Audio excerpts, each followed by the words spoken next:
É uma coincidência, só que foge às leis causais. Você não tem uma causa que explique. Por exemplo, eu sonho com um amigo que eu não vejo há 10 anos. Ele te liga. Com ele. Aí eu vou passear na Praça da Sé e encontro aquele amigo naquela manhã. O que é isso, então? Isso é uma sincronicidade. É muita coincidência eu ficar 10 anos sem falar com esse amigo, sonhar com ele de manhã, andar na Praça da Sé e encontrar com ele. Mas então é o quê? Uma coincidência? É uma coincidência significativa para quem participa. Só que eu queria, dentro do que a Celina Então isso tá dentro da ciência quer dizer que não tem nada a ver com nada, só aconteceu. Não, é um fenômeno subjetivo, é isso que eu quero dizer. A gente não pode duvidar de nada que a Celina está dizendo. Claro. Eu tenho uma filha de 7 anos. Até os 5 anos, eu entrava na sala, ela estava conversando sozinha. Aí eu perguntava, Isadora, com quem você está conversando? Ah, aqui é o meu amigo tal, meu amigo tal. Quem teve criança sabe que tem amigos imaginários. As crianças, né? A gente não sabe que é imaginário de verdade, de repente está vendo alguma coisa. Existe uma verdade subjetiva, que é essa que é verdade, ninguém pode duvidar. Claro. E se ela chegar no meu consultório contando que ela conversa com Gasparzinho, eu vou acreditar piamente nela. Claro. E tem a verdade objetiva que a ciência pode comprovar, porque pode ser repetida. Entendi. O sonho premonitório é uma verdade subjetiva, significativa para você, para a pessoa que aconteceu. Entendi. Exatamente. Agora, Luciana, desculpe. A Bíblia, livro de Jó, capítulo 33, verso 14 e 15, diz que Deus fala aos homens em sonhos e visões de noite. Então veja então que existem sonhos premonitórios. Evidentemente Deus avisa. Agora, eu concordo com Ascânio, com esta pequena ressalva, que é preciso muita sensibilidade, discernimento espiritual para interpretar. O problema não é se existe ou não o sonho e visão. Claro que existe. O problema está na interpretação, no discernimento. Entendi. No discernimento. Ok. Mas voltando para a história do ET, vamos então voltar para a história do ET, que aqui o Twitter, aqui as pessoas estão perguntando muito. Eu vou dizer para vocês, aliás, tem aquela matéria pronta já? Tem a matéria pronta do rapaz? Que é do... Ele está aqui para a gente apresentar? Cadê o João? Cadê o João? A gente está aqui com o João. Boa noite, João. Boa noite. Boa noite. Tudo bem? Tudo jóia. João, você está aqui, ó. Você é paramédico, não é isso? Isso, é um termo que é usado no exterior, mas aqui é outro termo, mas para o pessoal entender seria paramédico. Qual é o outro termo? Resgatista ou profissional de resgate. Ah, então você é um rapaz que fica dentro de uma ambulância? Eu sou profissional formado em saúde, curso superior, que se especializou em resgate. E você, quer dizer, você dá os primeiros socorros? Os primeiros, secundários, especiais. Tudo que precisar na hora, você que está ali. Isso. Muito bom, interessante. Bom, você contou para nós, e aliás eu queria agradecer, eu sei que não é fácil contar coisas que as pessoas às vezes têm uma dificuldade em acreditar, eu sei que a gente tem que ser muito corajoso para contar, mas você nos contou que você socorreu 2 criaturas que têm as características que nós conhecemos como extraterrestres, é isso? Exatamente. Me conta como é que foi isso. Bom, como de rotina, a gente foi acionado para atender um acidente. Alguém passou pela rodovia e viu luzes no meio do mato. Provavelmente seria um carro que teria desviado sua rota e entrado no meio do mato. Chegando lá, eu vi que tinha uma clareira muito grande e me pareceu, de primeiro porte estava escuro, uma aeronave que tinha caído, né, de pequeno porte. E era na região ali do aeroporto Viracopos. Então...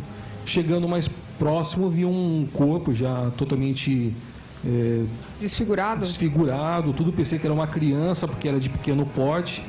E quando me dei conta, eu olhei e percebi que tinha um humanoide, um ser parecido com um ser humano, porém com algumas características físicas diferenciadas das nossas.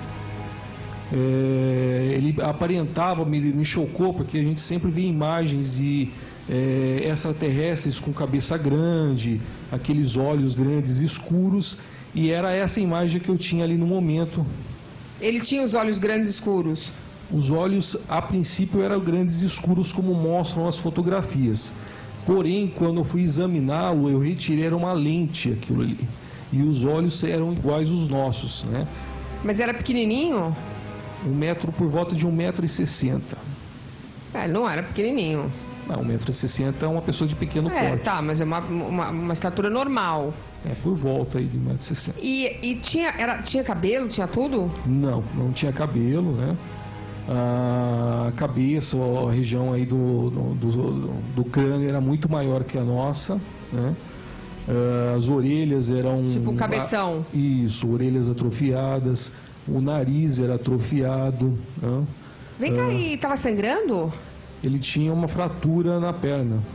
E falava? Ele falava outro dialeto, porém era incompreensível para mim. E você fez o quê?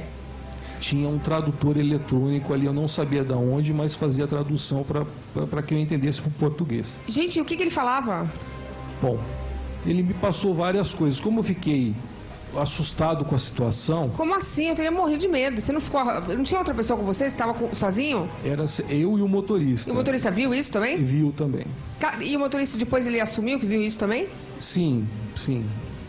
Inclusive, assim, a gente ficou dias ali conversando, assim, meio isolado, pelo fato de ter ocorrido, questionando a situação. Gente, como assim? Mas vem cá, e o que ele falou, o ET? Ele falou que não era ET. Exatamente, como os ufólogos, eles afirmam que existem ETs. Ele me passou que era um ser humano de uma civilização futura que viajava no tempo e vinha para cá para colher material genético em decorrência de uma catástrofe, um desastre que ocorreu e exterminou a grande maioria da população e dos seres aqui da Terra. E eles precisam manipular material genético para que o planeta volte a ser como era. Qual o planeta, o dele ou o nosso? O nosso. Bom, mas quem ele está ligando? O que acontece aqui? Ele vem aqui... Ele morava aqui? Ele é nossa evolução, Luciana. Nós no futuro, nossa civilização no futuro. Mas ele morava... Hã? É tipo De Volta para o Futuro? Mas ele morava... É parecido, algo parecido com esse filme, assim. Eles voltam para cá. Por isso que você vê bastante casos de extraterrestres, porém não tem nenhum contato, porque eles não podem manter contato para não alterar. Mas ele estava mantendo contato com você? Sim, por necessidade extrema.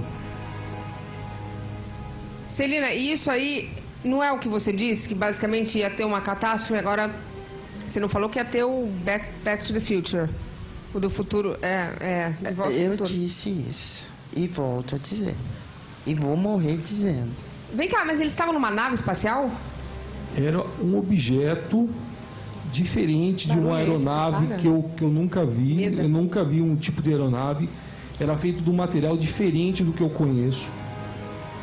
Tá?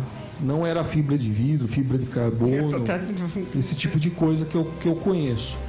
Era muito Você diferenciado. examinou e me conta o que tinha no corpo. Tinha osso, sangue? Eu tudo? conheço anatomia, porque eu estudei anatomia, eu fiz aula de anatomia. Era idêntico ao nosso, com algumas alterações ou algumas modificações.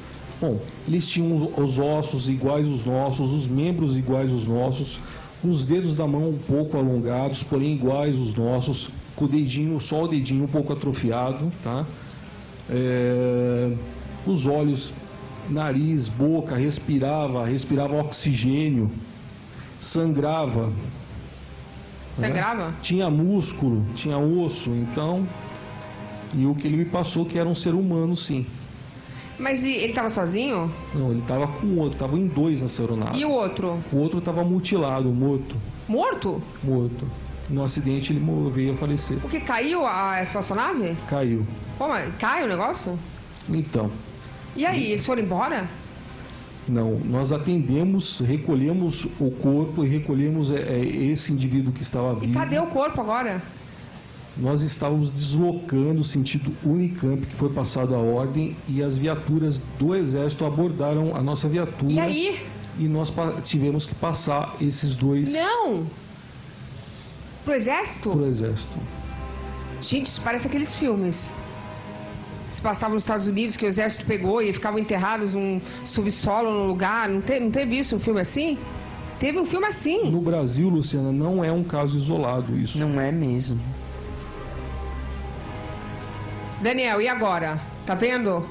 Tô vendo mais uma belíssima história. O padrão se repete. São Vamos histórias. Vamos aos fatos então, Daniel. Fatos. Operação Prato, você já ouviu falar? Sim, tive acesso ao relatório. E aí?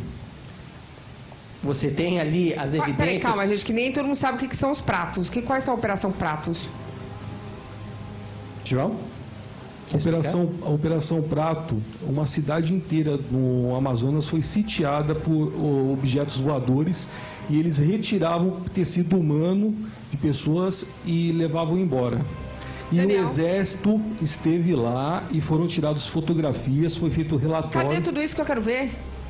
Tem imagens no YouTube. No YouTube? Tem. Foi feito um programa só, em uma rede de televisão aí só sobre isso.